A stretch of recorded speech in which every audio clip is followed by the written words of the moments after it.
Bismillahirrahmanirrahim. Assalamualaikum warahmatullahi wabarakatuh. Alhamdulillah, wassalatu wassalamu ala Rasulillah wa ala alihi wa sahbihi wa sallama tasliman katsira. Amma ba'd. Puji dan syukur senantiasa kita panjatkan kehadirat Allah Jalla wa Ala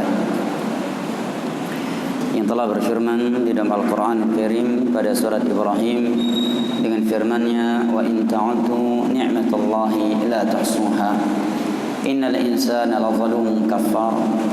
Dan kalaulah kalian ingin menghitung-hitung akan nikmat Allah atas kalian, la tuhsuha, niscaya kalian tidak akan mampu menghitungnya. Sesungguhnya manusia itu pelaku kezaliman dan kekufuran.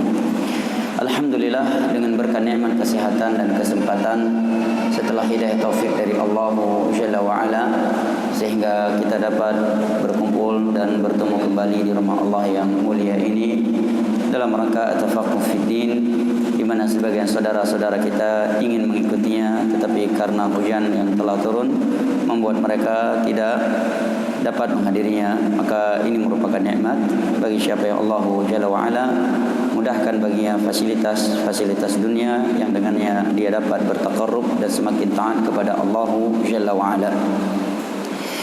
Jamaah yang dimuliakan Allah rahimani wa rahimakumullah, pada pertemuan yang lalu kita membahas beberapa permasalahan penting terkait iman kepada para rasul.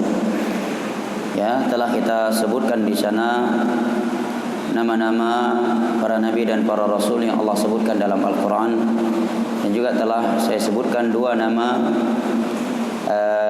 telah saya sebutkan hadis Nabi yang menerangkan kepada kita dua nama Nabi yang tidak disebutkan nama mereka dalam Al-Quran. Adakah yang masih ingat? Jangan lihat catatan, itu namanya bukan ingat, tapi lihat namanya. Saya bertanya, adakah yang masih ingat, bukan adakah yang mau lihat. Ya? Adakah masih ingat ada hadiah nih? Peci kitab minyak wangi dari Mekah nih. Misik ud, misik ud termasuk sulit di Indonesia. Misik ud. Ada yang masih ingat? Tanpa melihat catatan, dua nama Nabi yang tidak disebutkan dalam Al-Quran tetapi disebutkan oleh Nabi SAW di dalam hadisnya. Hah? Ada yang masih ingat? Ada. Dua nama Nabi yang Nabi sebutkan yang tidak disebutkan dalam Al-Quran. Silakan Bang Zarul. Masya Allah, Nabi Syithun dan Yusha. Masya Allah. Silakan, mau yang mana Bang? Yang wangi. Masya Allah. Afwan. Berikutnya, berapakah jumlah seluruh para nabi dan para rasul? Atau para nabi saja, seluruh jumlah para nabi yang disebutkan di dalam hadis Abi Dzar riwayat Imam Ahmad. Antum berapa? Ada yang mau jawab? Silakan pilih nih, salah satu dari tiga hadiah. Hah? Nah, silakan. Berapa? 315. Itu jumlah siapa? Hah? Jumlah para rasul atau para nabi? Para rasul. Ahsan, masya Allah. Peci, kitab, peci. Nah, silakan dikasihkan. Mohon maaf, dioper. Sisa dua lagi. Berapakah jumlah para nabi yang disebutkan oleh Nabi? Berapa? 124.000. Masya Allah. Di sini ada panduan salat bagi orang sakit. Ada juga zikir pagi dan petang. Mau yang mana? Zikir pagi petang. Salat. Masya Allah. Yang terakhir telah kita bahas pada pertemuan yang lalu, bahwa dari seluruh para nabi dan para rasul ada beberapa dari kalangan mereka yang disebutkan dengan ulul azm. Siapakah mereka dan apa arti ulul azm? Kok aja dia ikut angkat tangan. Siapakah mereka Dan apa itu ulul azm? Apa arti ulul azm?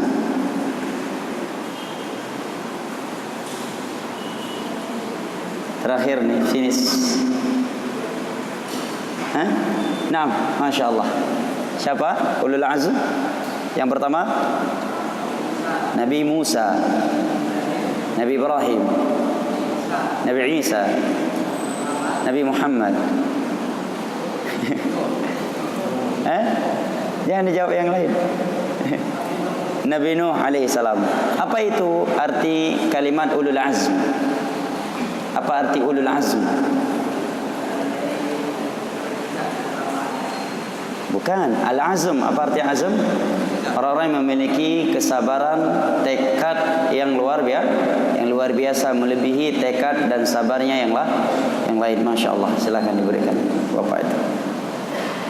Jazakallah khair. Barakallahu fikum. Dan juga pada pertemuan yang lalu telah kita sebutkan bahwa di dalam hadis Ibnu Hibban, Nabi menyebutkan 4 orang Nabi yang dari Arab: Hud, Saleh, Syuaib dan Muhammad. Sebagaimana dalam Sahih Ibnu Hibban dari sahabat Abi Dzar radhiyallahu anhu. Naam. Berikut ini saya nukilkan dari faedah dari beberapa para ulama dengan judul Al-Wajibu Alaina Nahwul Iman Bir Rusul. Beberapa kewajiban yang mesti kita realisasikan, kita yakini, kita wujudkan terkait iman kepada para rasul. Ada beberapa perkara yang wajib atas kita terkait iman kepada para rasul. Yang pertama, sudah kita bahas ini, belum kan? Pada pertemuan yang lalu? Belum. Baik. Yang pertama, tasdiquhum jami'an la nufarriqu bainahum. Kita imani seluruh mereka tanpa kita beda-bedakan. Artinya jangan sampai kita beriman kepada beberapa nabi tetapi kita mengkufuri beberapa nabi lain. Ya, ayat-ayat dalam hal ini sangatlah banyak dalam Al-Qur'anul Karim. Di antaranya adalah firman Allah yang insya-Allah taala setiap muslim menghafalnya. Amanar rasulu bima unzila ilaihi wal mu'minun kullun amana billahi wa malaikatihi wa kutubihi wa rusulihi la nufarriqu baina ahadin min rusulihi. Kemudian juga ayat Allah di dalam surat Asy-Syu'ara, Allah berfirman, "Kadzdzabat qaumun Nuhinil mursalin."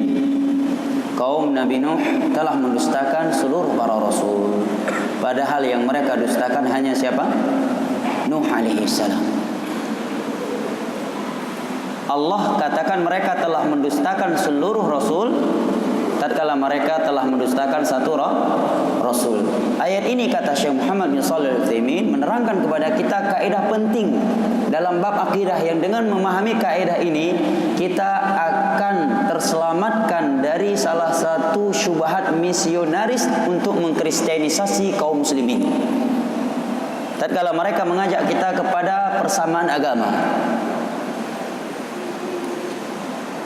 bahwa mendustakan seorang rasul sama seperti mendustakan seluruh para rasul. Maka barang siapa yang menyatakan mengaku beriman kepada beberapa nabi Allah tetapi dia enggan beriman kepada salah satu dari mereka, maka dia tidak dikatakan beriman kepada nabi yang dia katakan dia beriman kepadanya. Jelas?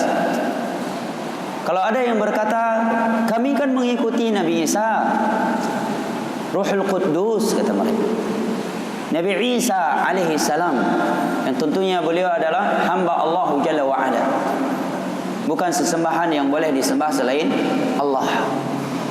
Kami mengikuti ajaran Nabi Isa. Yang lain mengaku kami mengikuti Nabi Musa, kalian mengikuti Nabi Muhammad. Semua mereka itu kan Nabi Allah. Apa anda mengingkari Nabi Isa Nabi Allah, Nabi Musa Nabi Allah? Murtad anda. Dibawakan ayat-ayat yang menerangkan bahawa mendustakan seorang rasul sama seperti mendustakan seluruh rasul. Kita jawab apa?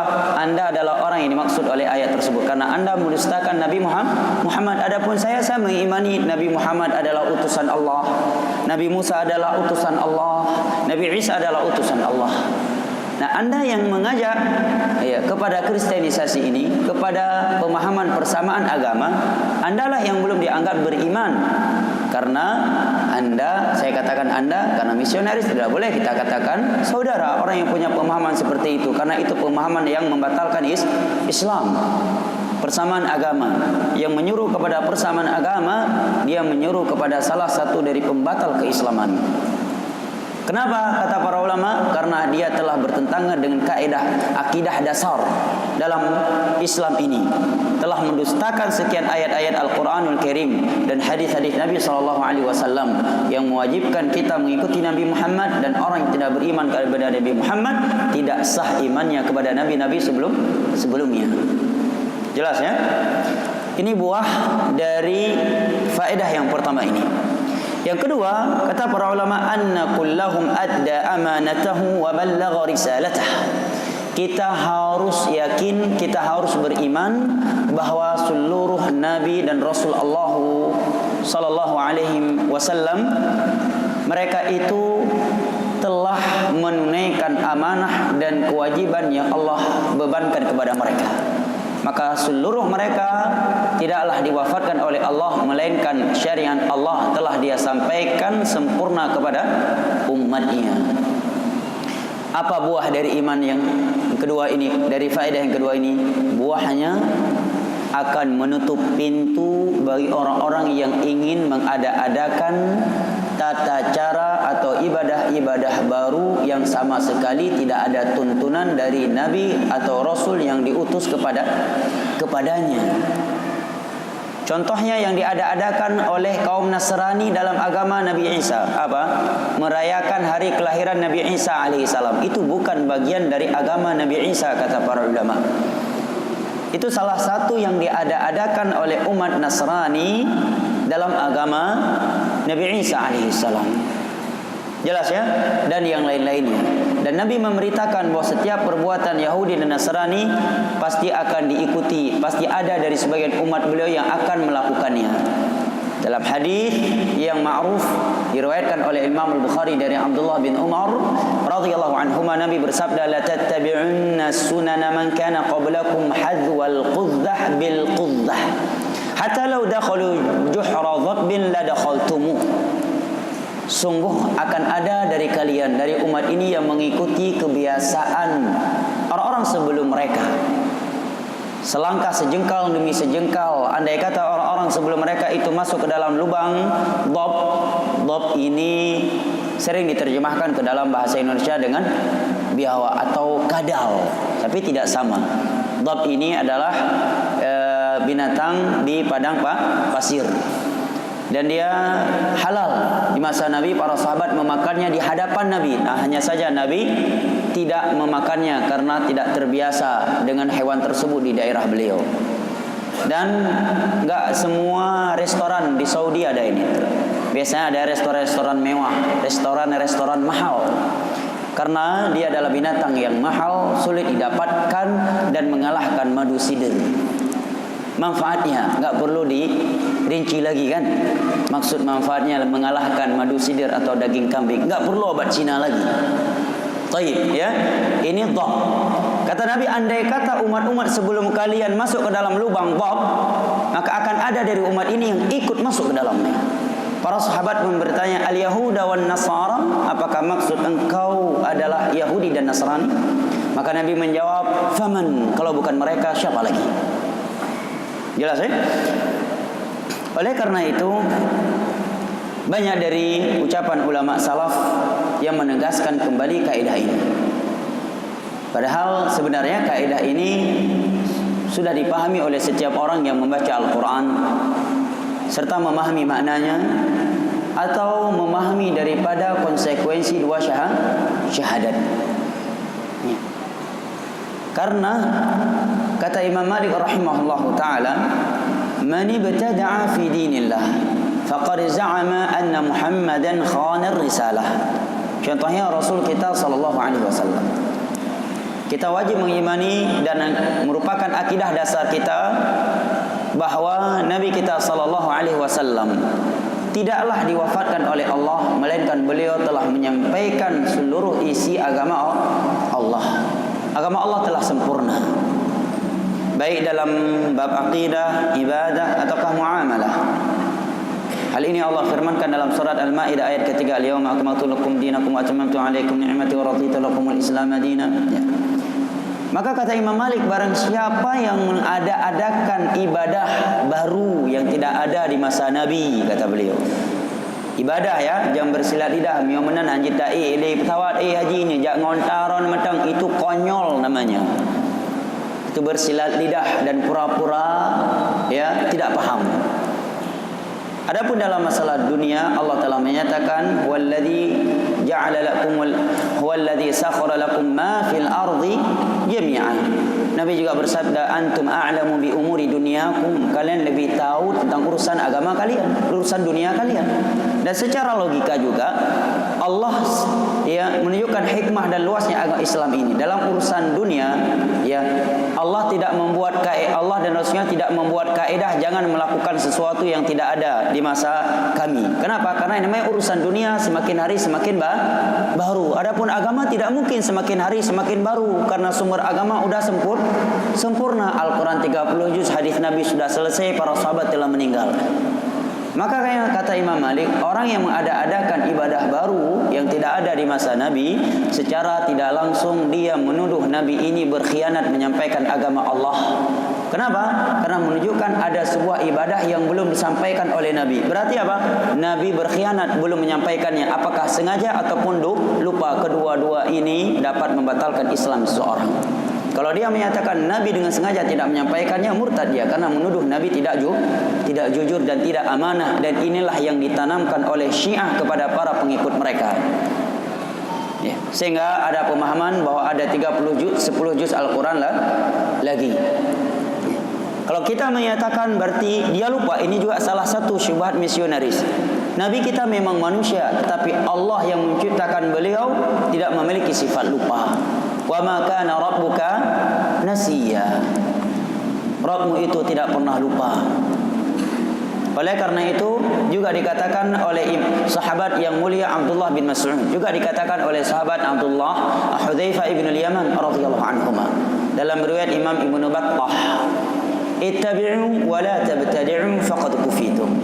Dalam perkara agama ini ikuti saja oleh kalian petunjuk Rasulullah sallallahu alaihi wasallam dan para sahabatnya. Jangan kalian mengada-adakan ibadah baru. Sungguh yang mereka tinggalkan untuk kalian itu sudah cukup. Sudah cukup. Dan demi Allah ya jamaah, ada yang kana matang haida pubut ya agamanya. Upa dia puna-puna yang hana-hana. Ya kan? Yang sudah ada saja demi Allah kita enggak mampu melaksanakannya secara sempurna demi Allah.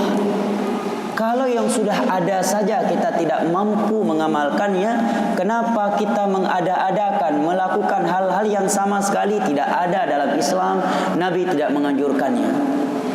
Anak siapa itu? Tolong di. Nah. Sebagai contoh, ibadah zikir. Ibadah zikir ringan di mulut kan?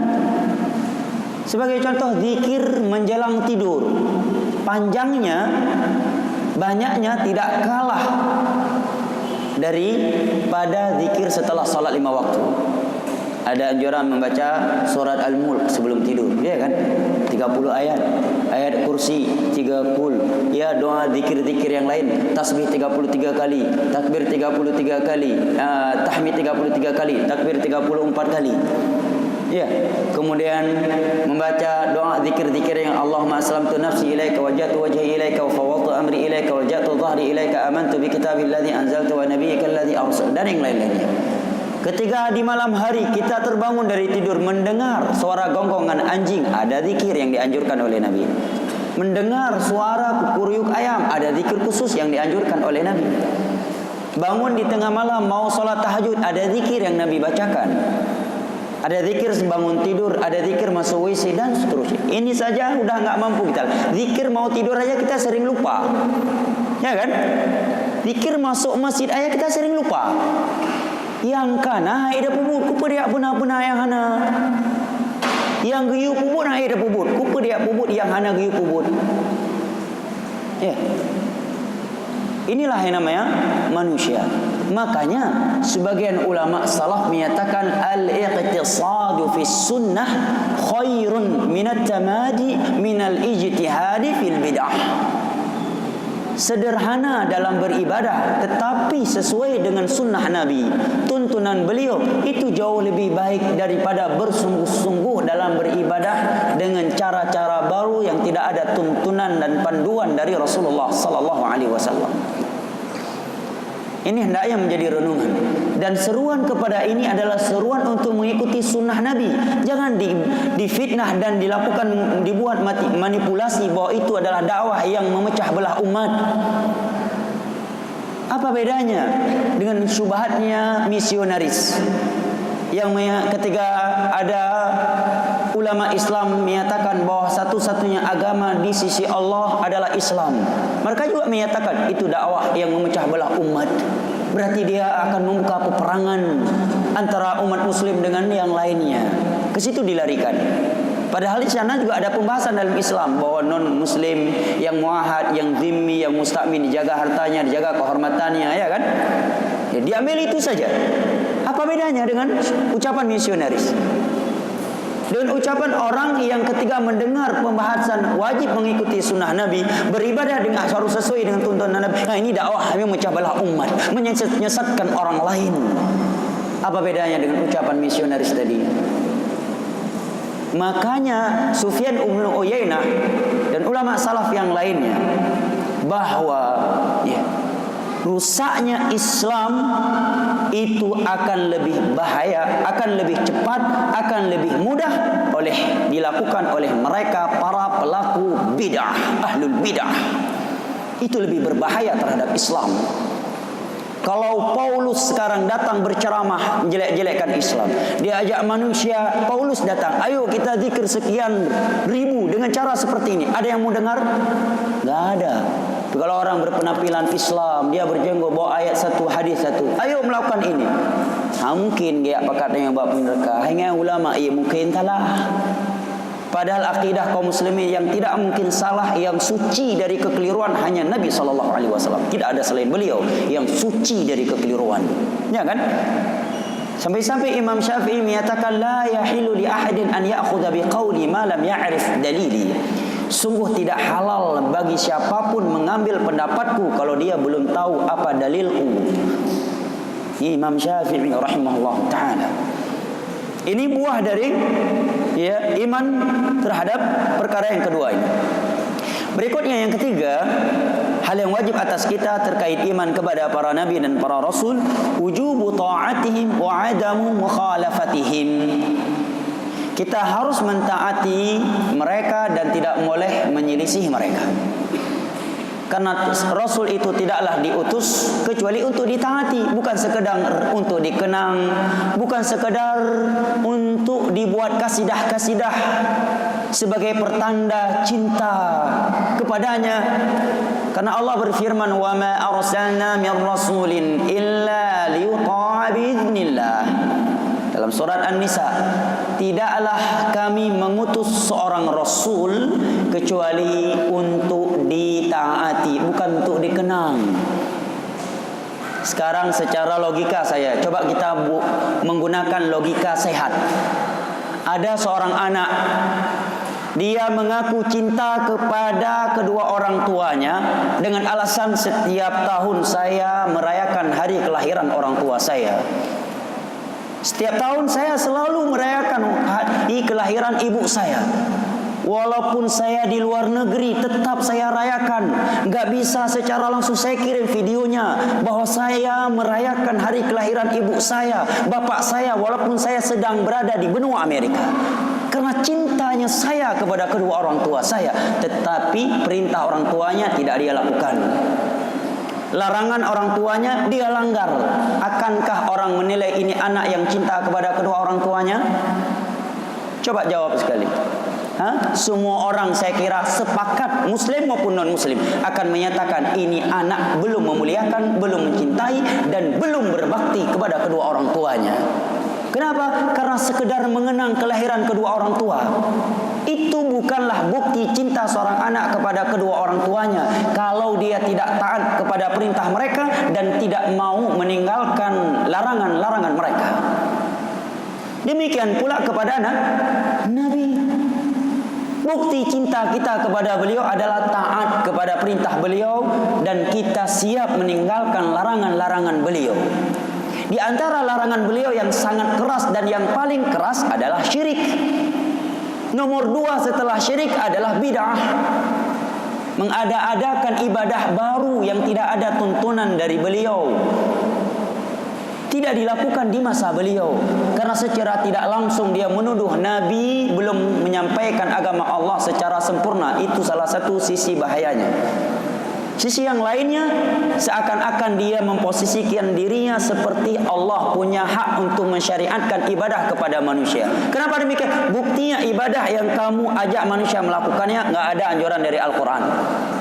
Oh, dia bawa ayat umum. Siapa sahabat Nabi yang telah memahami ayat tersebut untuk ibadah itu? Di masa Nabi ada 23 tahun waktu Nabi. Ada faktornya, ada sebabnya, tetapi dan tidak ada penghalang bagi Nabi dan para sahabat untuk melakukannya, tetapi tidak dilakukan. Maka berarti apa? Seakan-akan dia punya hak ketika dia tapi kan baik. Berarti pakai apa? Perasaan sendiri. Bukan Al-Quran, bukan hadis. Sumber agama Al-Quran, hadis. Dengan pemahaman para sahabat Nabi, cabang dari itu ijma' dan qiyas yang sahih. Berarti apa? Dia memposisikan hawa nafsunya, perasaannya sejajar dengan Al-Quran sebagai sumber ibadah. Ini salah satu bahayanya bid'ah. Makanya para ulama terdahulu tidak pernah diam. Bahkan di antara mereka dipenjara gara-gara membicarakan masalah bahayanya bid'ah. Karena itu bentuk kasih sayang kepada umat. Karena Nabi menyebutkan salah satu dari orang yang tidak boleh masuk ke dalam telaga beliau adalah para pelaku bid'ah. Membuat agama baru, memperbarui dari agama yang Nabi. Memang kalau sudah menyampaikan ini banyak konsekuensi ya. Mungkin nggak diundang lagi di masjid, ya. Panitianya ketakutan, ya, atau dibully di internet dan seterusnya. Tapi kata Syekh Saleh bin Abdul Aziz Al-Syekh Menteri Agama Saudi Arabia sebelumnya, kata beliau, kalau Anda membuka kitab Imam Ahmad, kitab akidah ulama salaf, hampir Anda tidak mendapatkan mereka membahas bahayanya misionaris, bahayanya Yahudi dan Nasrani. Buku mereka penuh dengan penjelasan bahaya bidah dan ahlul bidah. Kenapa? Karena Yahudi dan Nasrani kalau bicara, siapa yang mau dengar dari orang Islam? Silahkan buka kitab-kitab akidah yang ditulis oleh Imam Ahmad Usulul Sunnah, Asy-Syari'ah 2 jilid tulisan Imam Al-Ajurri, Syarah I'tiqadi Ahli Sunnah karangan Al-Imam Al-Lalikai, Al-Imam Ibnu Battah, ya, dan seterusnya. Jelas ini ya. Ini ada seruan untuk mempersatukan umat. Karena umat ini enggak akan mungkin bersatu kalau akidahnya beraneka ragam, berbeda-beda, tata cara ibadahnya pun berbeda-beda. Tetapi tatkala mereka memiliki akidah yang sama, cara ibadah yang sama, walaupun berbeda-berbeda, yang sifatnya masih fikih ijtihadiyah, yang masih bisa ditoleransi dalam Islam, pasti mereka akan bersatu. Inilah dakwah yang hakikat dakwah yang mengajak kepada persatuan. Kok malah dibalik itu dakwah yang memecah belah umat. Maka bukti cinta kita kepada Nabi kita adalah taat kepada beliau dan meninggalkan perintah beliau. Seperti yang saya sebutkan sebagai permisalan tadi, bukti cinta seorang anak kepada kedua orang tuanya bukanlah dengan merayakan kelahiran orang tuanya, tetapi dengan taat dan taatnya dia kepada mereka, menjalankan perintah-perintah mereka dan meninggalkan larangan-larangan mereka. Kibanda pegah roh dia cinta dengan Nabi. Tanya uraga muyu semayang 5 waktu jamaah di masjid Nabi. Ya kan? Enggak boleh meninggalkan salat jamaah kecuali dengan uzur syar'i. Kita enggak mau salat jamaah. Azan sudah bersuara, sudah dikumandangkan. Tanya matang dah je kopi di warung kopi. Pegah roh cinta Nabi. Subuh 64. Pegah agama, mioprak masalah agama, bekah kopi-kopi. Bekah gelah-gelah kopi. Tantang lahir Mekah. Udep yang Masjidil Haram. Menang sembahyang subuh hanaduh masjid.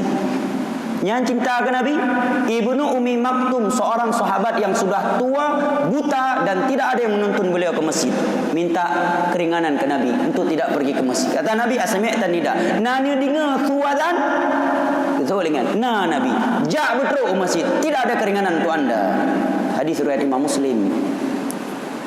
Yang orang tua, buta dan anak-anak agam yang intan dengan masjid. Nani dengar suazan, jak betul masjid ke Nabi SAW. Jelas Ini bukti cinta kepada Nabi. Nabi SAW memvonis orang-orang yang merasa berat dengan salat subuh dan isya berjamaah sebagai munafik. Hadis Bukhari Muslim, dari Abu Hurairah. Mungkin kalau orang lain yang berkata demikian kita tersinggung, kok keras sekali bahasanya. Tapi ini bahasa Nabi. Hadis Bukhari Muslim dari Abu Hurairah. Siapa yang berani protes? Nah, bagaimana kita bilang cinta kepada Nabi? Nabi giyu tumayang, tayo masjid jamaah. Tayo bahkan hantaduk bawa urung kuping. Jumat sebagian dia tok kide, tapi dalam pehbate 5 6 di dalam toko. Cinta kepada Nabi hanya sekedar setahun sekali merayakan hari kelahiran beliau, enggak perlu salat berjamaah 5 waktu. Riba enggak perlu ditinggalkan. Maka kata para ulama, bukti cinta kita benar-benar beriman kepada Nabi dan Rasul, ta'atuhum wa adamu mukhalafih. Kita taat kepada perintah-perintah mereka dan kita tidak menyelisih daripada larangan-larangan mereka. Ini yang ketiga. Yang keempat, annahum akmalu khuluqan wa ilman wa amalan wa fasahatan wa sidqa ma la 'inda ghairihim. Bahwa mereka adalah orang-orang yang sempurna dari sisi akhlak, ilmu, amalan, keutamaan dan kejujuran yang tidak dimiliki oleh selain mereka. Beda dengan kita. Kalau ustaz ada yang sebelum bertobat, ada yang buruk dan seterusnya. Kalau kita. Tapi kalau para nabi enggak. Contohin Nabi kita SAW. Sebelum diangkat menjadi nabi, memang seorang yang jujur, mulia. Sampai-sampai ketika mereka ingin meletakkan Hajar Aswad, mereka berselisih siapa yang paling berhak. Harus kita cari orang yang tidak pernah berdusta, orang yang paling jujur, orang yang paling mulia. Maka lewatlah Nabi Muhammad. Mereka pun meminta kepada Nabi Muhammad. Nabi sebelum diangkat, Nabi pernah dibelah jantungnya sebanyak 2 kali oleh Jibril, dicuci dengan air susu. Dan di semenjak lahir Allah jaga beliau tidak pernah menyentuh khamar. Yang mana khamar di Mekah saat itu minuman biasa bagi masyarakat. Orang minum khamar itu hal biasa, bukan hal yang aib. Tapi Nabi kita dijaga oleh Allah dari semenjak kecilnya. Makanya para ulama katakan bahawa para nabi, para rasul adalah orang-orang yang paling sempurna dari sisi kejujuran, akhlak, amalan, keutamaan. Nabi kita mulia dari segala sisinya. Dari postur tubuhnya, dari nasabnya, dari akhlaknya, dari amalannya. Tapi tetap saja dikatakan dakwah beliau dakwah pemecah belah umat. Tetap saja dikatakan dakwah beliau memisahkan antara istri dengan suami dan seterusnya. Baik.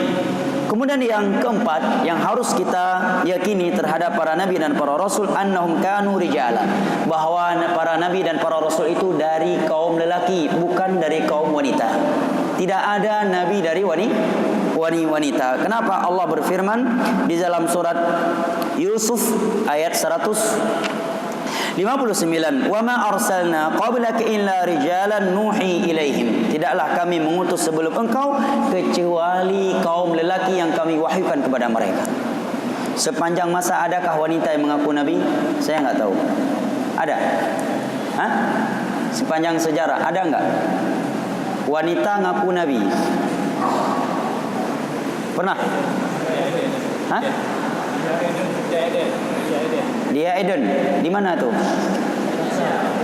Indonesia. Masya Allah. Tahun berapa? Hah? Masih hidup? Mati? Tewas? Penjara? Masih hidup? Di penjara enggak? Masya Allah. Hukum syariat. Ikhwan. Hukum syariat. Orang yang mengaku nabi. Contohnya siapa? Musailamah al-Kadzdzab. Habis. masa Abu Bakar. Siapa lagi? Al-Ansi, mengaku turun wahyu kepadanya. Tinggal. Ya. Al-Aswad Al-Ansi. Ya, Al-Harith. Ini tokoh-tokoh yang mengaku sebagai nabi.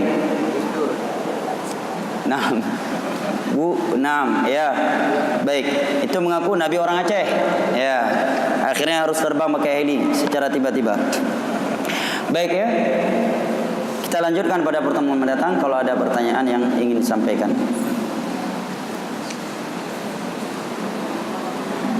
Ada pertanyaan? Kalau tidak ada, kita lanjutkan pembahasan.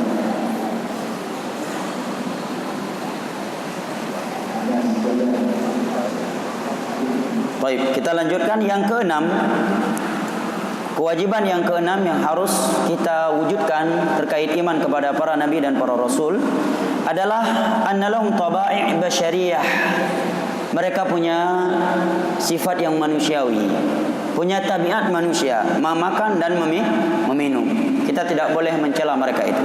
Oleh karena itu kaum musyrikin di antara alasan mereka tidak beriman, mereka menyatakan mali hadzal rasul ya'kulu ta'ama wa yamshi fil aswaq. Rasul apaan ini? Ikut bersama kami di pasar jualan cari uang, cari nafkah, dan makanannya sama dengan makanan kami. Mereka maunya diturun kepada mereka malaikat. Itu alasan aja. Ya. Seperti alasan sebagai orang yang kakinang penyakit. Alah, sudah belajar ustaz yang mengayam medang lagi. Sampai malaikat abah je ustaz urang lagi yang coknya ustaz. Ya hana ketalahan belajar. Ya. Kata Imam Malik, kalau kamu menunggu seorang guru yang tidak pernah salah, kamu harus tunggu malaikat sebagai gurumu. Ya kan? Malaikat sebagai gurumu. Sebagian ulama hadis sebutkan dalam ilmu hadis, ada sebagian mereka sudah menjadi ulama hadis, terjerumus ke dalam dosa besar khamar, setelah itu bertobat. Karena akidah Islam bahwa tidak ada yang maksum dari dosa selain Nabi sallallahu alaihi wasallam. Selama dia setelah melakukan dosa bertobat menyesalinya, maka tidak boleh lagi kita mengenang dan mengingat masa lalu dia yang menjadi patokan kondisi dia sekarang, bukan kondisi dia sebelum itu. Ini dalam Islam. Kemudian juga ini membantah sebagian orang yang mengaku sebagian orang yang dikatakan wali orang keramat, tetapi mereka melebihi daripada sifat manusia. Apa? Yang bahasa Aceh, kebai hanlut idak parang. Ba kena orang detak tiga. Ya, kebal dari peluru, kebal dari parang, dari pedang. Apalagi sekarang dia lagi heboh-heboh. Siapa mana ni yang ingin membunuh? Akhirnya dia taruh senjata tajam di tubuhnya. Nabi kita, apa kurang kedudukan beliau di sisi Allah? Di perang Uhud pecah pipinya, patah gigi gerahamnya, pecah topi perangnya, dan luka bercucur darah dari muka beliau. Sekian para sahabat Nabi meninggal. Hijrah dari Mekah ke Madinah naik onta, kang sajadah berang-burung turka truk Madinah. Enggak ada yang kebal. Sahabat Nabi ada sedang solat di panah, kena panah berdarah sampai selesai melakukan solatnya. Itu lagi solat. Ini kok ada ilmu miot dengar dah solat itimbaknya hantumboy. Bahkan buat video kebal, bahkan bismillah tiga. Bacakan ayat kursi. Dan selalu orang-orang yang menyatakan kebal tidak pernah berani menantang ahli tauhid untuk memukul dia. Belum pernah. Pernah di zamannya Abdul Malik bin Marwan, seorang kebal, dibunuh, dipenggal lehernya, enggak mempan. Datang bin Abdul Malik bin Marwan mengucapkan bismillah Allahu Akbar, pernah putus aku. Maka kata Abdul Malik bin Marwan, kalian tidak membaca bismillah. Dah yang kebaik, bahkan hanya saja terkadang kita enggak mau karena masuk penjara tu. Ya, pada ini yang you pernah kita ya belum lama lah tantang bahwa dia punya obat ini. Babarang tak miha betih begah. Ya tiroku umahau harap dah aku tak. Cuma mi tak roh dah mau penjara tu. Hei hai yuta sebenarnya kah ada masalah. Ngaku diri kebal, berarti kan punya ilmu dukun. Ya. Di masa Khalid bin Walid juga ada yang kebal, dipenggal leher oleh Khalid bin Walid, sahabat Nabi, putus. Kalau nggak betul, ruqyah dulu. Ruqyah ayat kursi enggak juga. Azan, ruqyah lagi. Enggak. Bismillah, Allahu Akbar. Utuh insya-Allah. Jelas ya? Kok kebal? Bahkan lebih parah lagi, sebagian orang belajar ke agama, ke pesantren, tujuannya apa? Untuk ambil ilmu kebal, ilmu keramat, ilmu yang meluh barang gadah. Pernahkah Imam Ahmad gejak belajar ba Imam Syafi'i dia amurno ilmu cara luh barang gadah? Enggak ada. Cara ilmu kebal enggak ada. Mereka belajar untuk mengetahui tafsir sebuah ayat, hadis Nabi, pemahamannya, fikih dan seterusnya. Tidak ada yang belajar keramat.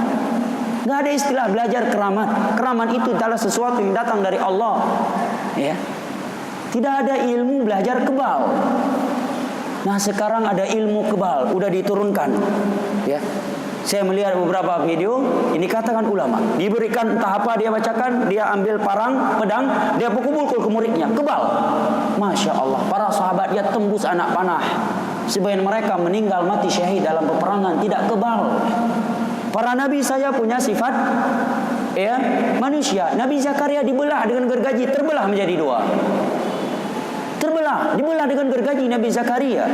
Karena orang Yahudi menuduh Nabi Zakaria yang menzinai Maryam. Dibelah oleh mereka dengan gergaji. Terbelah.